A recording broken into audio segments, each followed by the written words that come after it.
JEE main का paper आने वाला है, आई होप कि आपकी जेईई मेन की तैयारी बहुत ही अच्छी होगी। यदि आपने तैयारी सच में बहुत अच्छी करी है तो इस क्वेश्चन को चलिए सॉल्व करते हैं, देखते हैं कि आपसे बनता है या नहीं बनता। मुझे कमेंट करके जरूर बताइए कि आपसे ये क्वेश्चन बना या नहीं बना।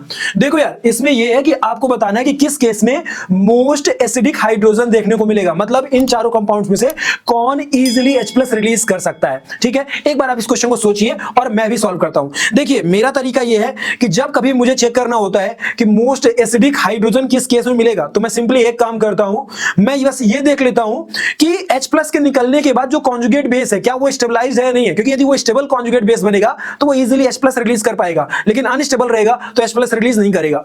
तो यदि मैं इस केस में H+ को निकाल दूं तो H+ के निकालते ही जैसे ही मेरा H+ यहां से भागेगा, the H+ will go outside, तो यहां माइनस चार्ज छोड़ देगा। अब वो माइनस चार्ज को इजीली स्टेबलाइज करने के लिए हम सब जान रहे हैं कि ये बेंजीन रिंग है, ये बेंजीन रिंग है, ये बेंजीन रिंग है, मतलब कॉन्जुगेशन देखने को मिल जाएगा। ओके बच्चा पार्टी, ये माइनस चार्ज यहां चला जाएगा, ये डबल बॉन्ड यहां भाग जाएगा, है ना। इस तरीके से कॉन्जुगेशन के थ्रू स्टेबलाइज हो जाएगा। अच्छी बात है।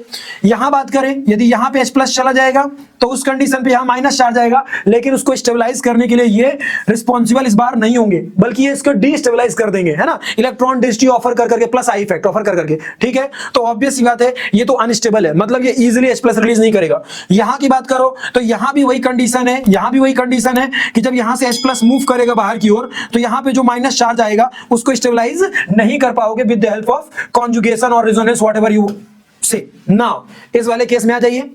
इस वाले केस में जब यहां पे माइनस चार्ज आएगा आफ्टर H+ रिलीज होने के बाद, तो ध्यान से देखा जाए तो ये बेंजीन रिंग स्टेबलाइज करेगी, ये बेंजीन रिंग स्टेबलाइज करेगी। अच्छी बात है, ये वाली बेंजीन रिंग भी स्टेबलाइज करेगी, लेकिन एक मस्त बात बताऊं, इसमें और इसमें एक डिफरेंस है। ये जो पर्टिकुलर आपको ये वाला दिख रहा है, ध्यान से देखो, ये वाला दिख रहा है क्या, ये ध्यान से ऐसे ध्यान से देखोगे तो एक मस्त बात आता हूं मैं तुम्हें। जब यहां का यदि मैं एक डबल बॉन्ड यहां कंसीडर कर लूं और इस वाली बेंजीन का डबल बॉन्ड यहां कंसीडर कर लूं और यहां पे एक माइनस चार्ज आ गया, मतलब ध्यान से देखो तो यहां भी एक पूरा कॉन्जुगेशन स्टेबलाइज हो जा रहा है, मतलब कॉन्जुगेशन स्टेबलिश हो जा रहा है, या फिर ये बोल दीजिए एरोमेटिक नेचर की रिंग बन जा रही है।